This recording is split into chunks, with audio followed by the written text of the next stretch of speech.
Hello guys, আসসালামু আলাইকুম। আবার আসলাম আপনাদের মাঝে, দর্শকের মাঝে। এই যে দেখেন আমাদের রাতিমালা গাড়ি খুব মডেল দিয়ে বানা করা আছে, আবার খুব ওয়েট দেওয়া আছে। মালামালগুলো খুবই মজবুত বা ওয়েট আছে, টেম্পার আছে। আমাদের এই যে পাশে দেখছেন ইঞ্জিনিয়ার মামা, তিনি মালিক, তিনি গাড়িটি তৈরি করছেন নিজ হাতে। এই যে দেখেন সব কিছু মালামাল, ওয়েট মালামাল দেওয়া আছে সবই। এ পাশে দেখছেন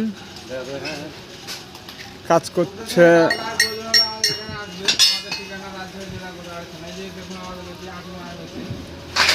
তবে গাড়ি দেখেন, এই যে গিয়ার বক্স,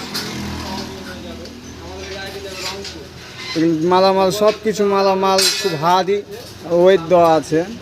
তো কারো যদি গাড়ি প্রয়োজন হয় তো আপনারা আসবেন, কারণ সামনে অনেক গাড়ি আছে।